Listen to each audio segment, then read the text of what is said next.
This is Stay Paid, a sales and marketing podcast on a mission to help you close more deals and retain more business. Welcome to a special Monday Silver Dollar of Stay Paid. My name is Joshua Stike. No. I thought the Monday episodes were like golden nuggets. Yeah, this is a special Silver Dollar being released on a Monday. Yeah, gotcha. Yes, and this is Luke Acree for your golden nuggets Silver Dollar. And that was Ariel in the background saying hi. It is common knowledge that 87% of real estate agents fail in their first 5 years in the business, and it is now being reported that we are currently on the brink of losing more real estate agents than we ever have in history. So What is causing all of this turnover, and why do so many people that go through the process of getting licensed ultimately give up in such a short period of time? We might not have all the answers, although we think we do. But today, we're going to go through and we're going to take our 20 years of experience working with agents and go through the top 5 mistakes that we've seen them make over and over again. I wonder if more are failing just because more are getting in.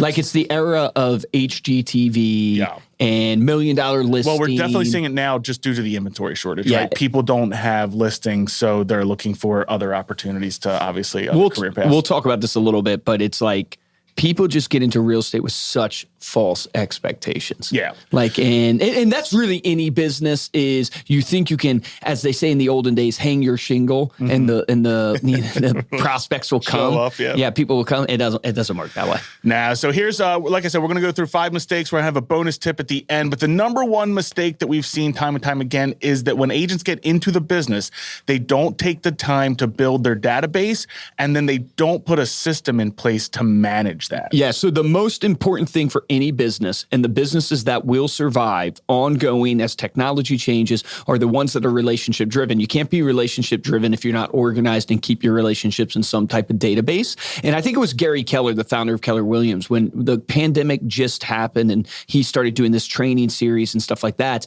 He even said, the businesses that are going to survive, the restaurants that are going to survive. Yeah. He went outside the industry and just chose restaurants. He said the restaurants that are going to survive are the restaurants that have built a database. Yep. And the restaurants that can call up every person in their database and say, hey, Josh, I know you like coming in on Tuesday and getting your mac and cheese and burger. Yep. We now can bring it to you. Yep. Right? Those are the restaurants that are going to survive. And the point he was making is like the most successful thing you can do in this business is get your database together. Most people don't do it. Why? I think they don't do it because they're lazy.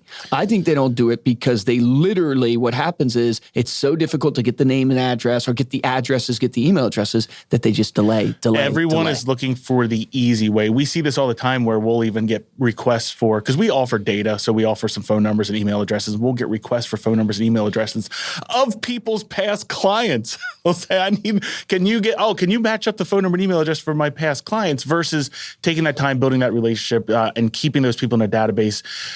I think laziness absolutely may play a part. I'm just feeling aggressive today. I know. So I also think that there is a level of not understanding like the value of that right off the bat whenever you first start doing business. Because as a real estate agent, you are a business owner. So it's a whole new set of skills to learn when building up your business, building that database.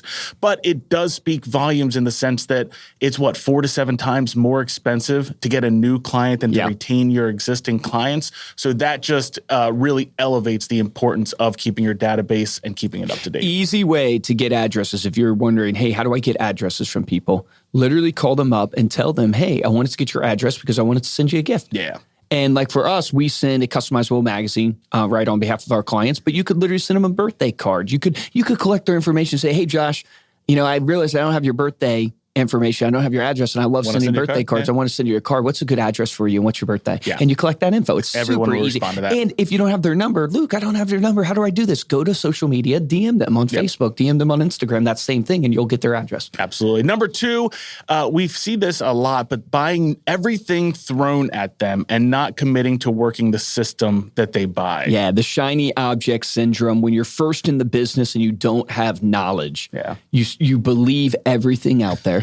Right? All these influencers like Josh and Luke, by the way, we're going viral on TikTok right now. I had to throw that into this episode. It's crazy. Make sure to follow us on TikTok. We are at StayPaid_podcast. Shameless plug. Just search Stay Paid Podcast. You'll see us there on TikTok.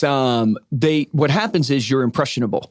right? So you believe everything that's presented to you. And there's a lot of great things out there. And I always tell people, look, the best system is the system you use. Yes. But what happens to people is they get the magic bullet syndrome. They're impressionable. So they buy everything. Every salesperson that calls them up shares with them their magic system. To their defense, they are probably the most marketed to professionals, the real estate industry. Yeah, because your information's online. It's easy to get a hold of you. But here's the thing is you can buy that system. But the big mistake is you have to realize that there is no system that you're going to buy that's going to produce results usually within the first month, right? So you're going to have to work a system, at least give it a quarter. You run that play for 90 days, then the next 90 days, view those results. But even for most systems, you need to put in at least a year's worth of work. I know that sounds crazy, but so much of building a business is brand recognition, is trust building, is getting out in front of people consistently. That takes time. There's no replacement for time. So you have to put in the time, energy, but most people jump too soon and then they slowly spend their way out of the business. It's like death by 1,000 pricks. It's like literally they buy one system. Nope, didn't work. Jump to the next one. Nope, didn't work. And even though it's $30 a month here, $99 for here, all of a sudden you're out of money and now you can't do anything. Yeah. No, I mean, we went through the same thing in our business. This is not just unique to real estate, but even when I look at like Facebook, whenever we first started getting into generating Facebook leads, we would spend a little bit, not see any results after one post or after 1 week, and we would stop and we would just keep going through this cycle of sort of dipping our toe again, up, getting scared, backing out. Now, once we actually committed to it and we put the budget towards it and started producing results, and like you said, let that thing play out over 90 days, now I look at it and we're spending $170,000 a month on Facebook. And where I keep coming back to in my own mind, but it's so hard, but it's always you're leveling up. So when you're just starting out, it maybe is that $30 a month commitment that's hard. At our level, it's going, oh man, am I willing to invest $100,000 in this with no return year after year, because I know 3 years from now it's where I want to be. Perfect example of this is one of the struggles we have today is we don't have enough top talent leadership potential within our organization. And where's that a failure? It's a failure because 3 years ago, we needed the instant gratification results from people instead of hiring someone who's junior, like take development, for instance, like our PHP developers. If we would have taken a junior person, invested 70 grand a year into their salary, knowing, man, we're definitely not getting 70 grand of value, but did that year over year over year, 3 years ago, today they would be maybe a mid-level engineer that has potential to go into leadership because we made that investment. So it's the same in everything you're doing. Aspect but you just got to be willing to put it out there. All right, number 3, this is a big one. They do not make their calls. They tend to focus mostly on operational activities versus sales. Yeah, so I think the key to business is obviously sales. You got to actually have exchange of value or it's just a hobby.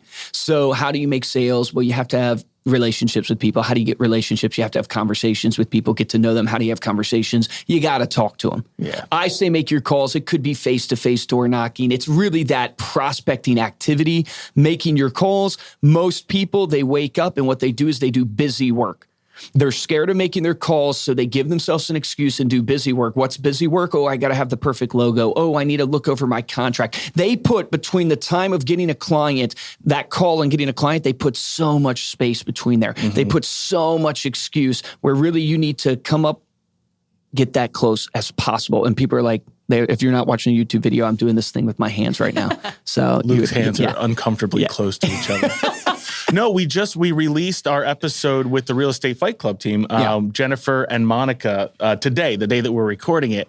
And one of the clips was great. I think it was Jennifer was saying, like, you asked her, like, what do you say to people that don't want to make their cold calls? And she goes, well, I say that they probably don't like money. Yes. Because she's gotten her system to a point where she knows if I make this many calls, she even said it, hey, if I want to go buy an investment property, I know exactly how many calls I need to make over the next 30 days because she has been that consistent with generating the business. Well, and you're scared of making your calls because you haven't made calls, right? So not sure if that makes sense to people, but because you haven't put in the reps, you're scared to do the activity. If you put in the reps, the more you put in, like it's like public speaking. The more you speak in public, the more comfortable you become speaking in public. The more you do something, the more comfortable you become in that activity. You literally are scared of making your calls because you haven't forced yourself to do that activity over and over and over again. I was scared of doing this podcast, but today I learned 5 minutes before we started recording that we were doing a podcast. Best intro in the biz right now. That.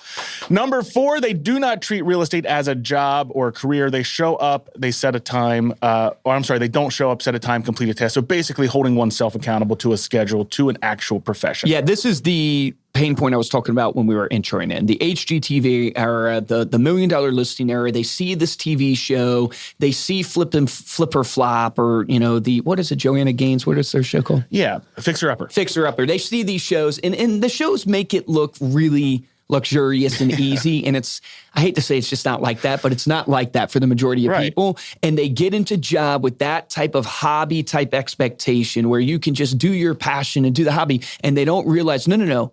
You're not going from working 40 hours a week to working 25 hours a week and doing what you love. You're going from working 40 hours a week for somebody else to working nonstop 80 hours a week for yourself round the clock if you want this to work. Only then, if you go in with that mentality, will you eventually build a life where maybe you can actually work 20 hours a week. I don't remember the exact stats, but I know that just along what you're saying, it was the lowest performers or lowest earners are working 20 hours, middle of 40 hours. The top earners, the people making 6 figures and more, are working 60 hours a week. But I think that is the biggest thing. It's like this appeal of I get to, and this is true for any profession. If you go into, you want to become a freelance designer, right? You go in with this mentality of, I get to control my hours. I get to be my own boss. But you've got to then hold yourself accountable as an employee of your business to show up and do the work that needs to be done every day if you want to see that level. Golden nugget for you. Set yourself a time schedule of what you do for work, meaning like the best people are scheduled, right? So when are you going to show up? Is it 8 a.m.? You show up 8 a.m. every single day. When are you going to make your calls? Is it 8 a.m. to 11 o'clock? You do that every single day. If you time block and set this and treat this as a real job, as if you have a boss that you're showing up for and you're going, you wouldn't show up late if you worked for somebody else. Why show up late when you work for yourself? That's just crazy. You're letting yourself down. You're letting your dreams down. You're letting your potential down. Absolutely. Number 5, biggest mistake that new agents make, they don't get a mentor or a coach or align themselves with the right people to see that success. Yeah, so much of your success is going to be the people you surround yourself with. And so 2 mistakes I see here is that if you want success, you need to get yourself around people who have lived out the success that you want to achieve. It's your fastest way to elevate. And you also need to get rid of the people in your life that are hindering you from getting to that success. People always talk about getting around the right people, but they don't talk about getting rid of the wrong people. Getting away from the wrong people. You got to get away from the wrong people in your life. It's so hard, but it's one of the keys. All right. And then our bonus tip here is they don't set a goal and map out a plan to hit that goal. We talk a ton about this from the perspective of reverse engineering your goals, but you're right. So many people go in thinking, okay, this is going to be an easy job, or this is going to be something where I can make some quick money because you look at the size of potential commission checks. But how many are actually setting a number that they want to hit and then holding themselves accountable to hit it? Yeah, it's really putting together, what is the saying? A dream without a plan. Without a plan is just a goal without a plan is just a wish. There you go. A goal without a plan. I knew you would come through for plan to fail means failing to nope. Failing to plan is planning to fail. There you go. No, but the key here is that you have to be focused and you have to set actually accountability metrics for you in your business. Those come from your goals. And the more focused and disciplined you can become, the more successful you will be. We all know that. The example I always give to people is every single one of us listening to this right now, we could have abs. I'm talking about like physical 6-packs, ladies and gentlemen. Like you could have the abs that visible you want. Abs, right? You can have it. It's not complicated. Everyone has an ab, but it's visible abs. Got to eat healthy. You got to output more than you intake. You got to work out, right?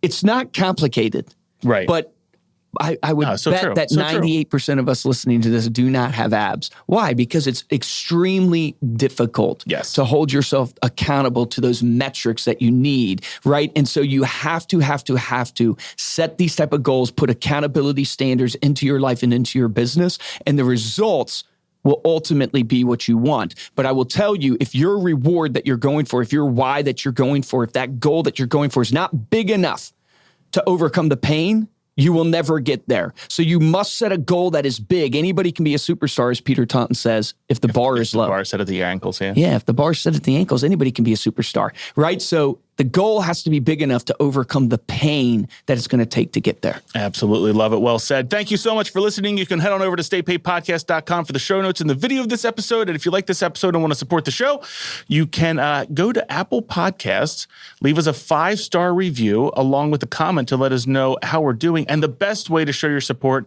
is to tell a friend about this episode. Look at that. I'm getting a call from a telemarketer right now.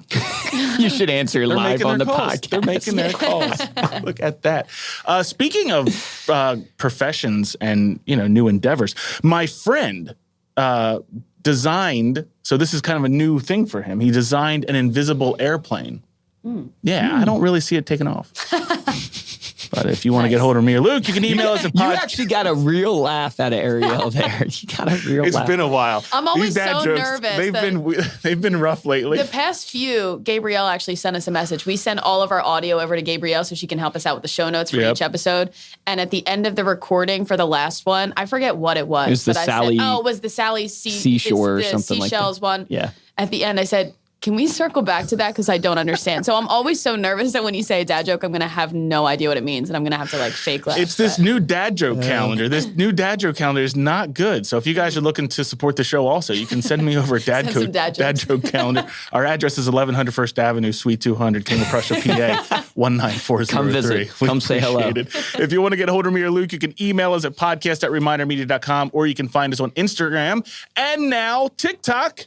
And now TikTok. Stay Paid Podcast. For this episode of Stay Paid, I'm Joshua Stike. Guys, I'm Luke Acree. Here's your action item is I believe the one that you should implement right away in this list is make your calls. Why do I say that? Well, we're going to interview my brother here on an upcoming episode of the podcast. He's building out his team, right? He's doing extremely well, but he had 4 agents walk out the door on him. 2 of them being two of his top producers. Walk out the door on him, right? Gets punched in the gut. How does he respond to that? One of the things I told him is I said, Steven, sales solves all pain. Your processes might not be perfect, right? But don't run towards the processes. Don't run towards the ops. Run towards generating the sales, because you'll lead by example and people will get inspired. And guess what? He's now 30 days, almost, 60 days in to this transition, and his team is back inspired. They closed $3.2 million just over the weekend. And that sales now enables him to what? It enables him to go now to the processes, become more efficient, take what he's learned. So don't run towards the ops things. Run towards making your calls. Do that every single day. You will have success. The difference between top producers and mediocre producers. Mediocre top producers? Yeah, mediocre top producers. The difference between top producers and mediocre producers is top producers take action. Take action on that today.